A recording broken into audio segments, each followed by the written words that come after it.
Evening, boys and girls. I am going to be reading you a story tonight. It's actually one of my favorites. Now, I'm not going to show you the pictures of this. What I want you to do is I want you to divide a piece of paper into 4 squares, and I want you to practice your visual imagery skills. So I want you to get pictures in your mind, maybe like a beginning picture, 2 from the middle, and 1 from the end.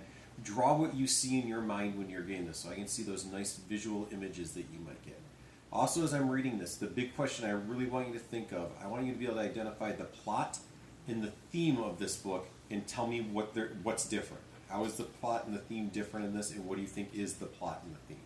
So, we are going to be reading a book called McElligot's Pool.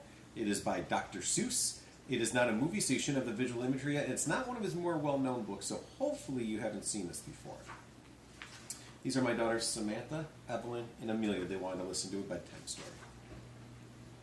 Young man, left the farmer, you're sort of a fool. You'll never catch fish in McElligot's pool. The pool is too small and you might as well know it. When people have junk, here's the place that they throw it. You might catch a boot, you might catch a can, you might catch a bottle, but listen, young man, if you sat 50 years with your worms and your wishes, you grow a long beard long before you catch fishes. Answered Marco, and maybe you're right. I've been here 3 hours without one single bite. There might be no fish, but again, well, there might, because you never can tell what goes on down below. This pool might be bigger than you or I know. This might be a pool like I've read of in books, connected to one of those underground brooks, an underground river that starts here and flows right under this pasture, and then, well, who knows? It might go along down where no one can see, right under State Highway 203, right under the wagons, right under the toes of Miss Umbros, who's hanging out clothes. It might keep on flowing, perhaps who can tell, right under the people in Snadine's hotel, right under the grass where they're playing croquet, then out to the mountains and far, far away. This might be a river, now mightn't it be, connecting McElligot's pool with the sea. Then maybe some fish might be swimming towards me. If such a thing could be, they certainly would be. Some very smart fellow might point out the way to the place where I'm fishing, and that's why I say if I wait long enough, if I'm patient and cool, who knows what I'll catch in McElligot's pool. I might catch a thin fish, or I might catch a stout fish. I might catch a short or a long, drawn-out fish. Any kind, any shape, any color or size, I might catch some fish that would open up your eyes. I wouldn't be surprised if a dogfish appears, complete with a collar and long floppy ears, wolfing for along, and perhaps he might chase a whole lot of catfish right straight to this place. I might catch a fish with a pinwheel-like tail. I might catch a fish who has fins like a sail. I might catch some young fish, some high-jumping friskers. I might catch an old fish with long flowing whiskers. I might catch a fish with a long curly nose. I might catch a fish like a rooster that crows. I might catch a fish with a checkerboard belly, or even a fish made of strawberry jelly. I might catch a seahorse, now mightn't I now? I might catch a fish who is partially a cow.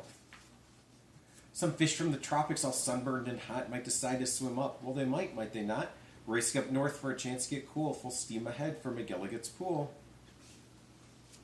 Some Eskimo fish from beyond Hudson Bay might decide to swim down, might be heading this way. It's a pretty long trip, but they might, and they may.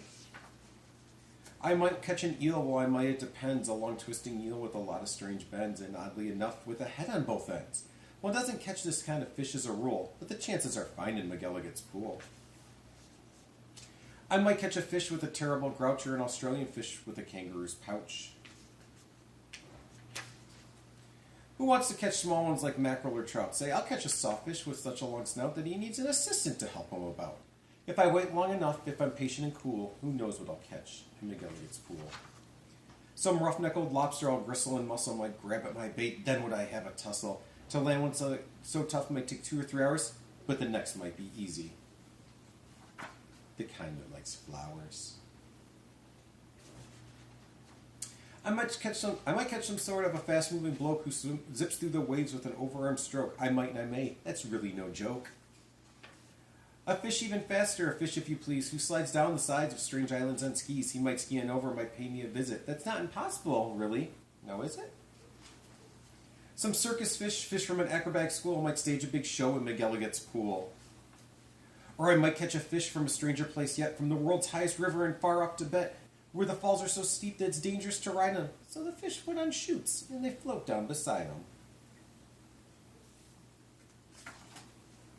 From the world's deepest ocean, from way down below, from down in the mud where the deep divers go, from down in the mirror and the muck and the murk, I might catch some fish who are all going, glurk.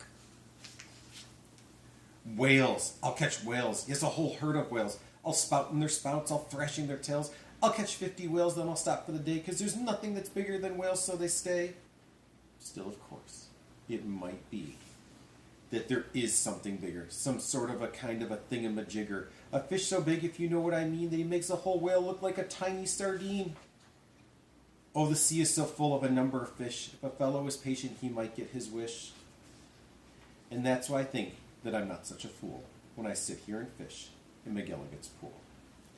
Remember, 4 pictures from your mind and visual imagery, and what's the difference between the plot and the theme. Wave good night, girls. Good Good night. night.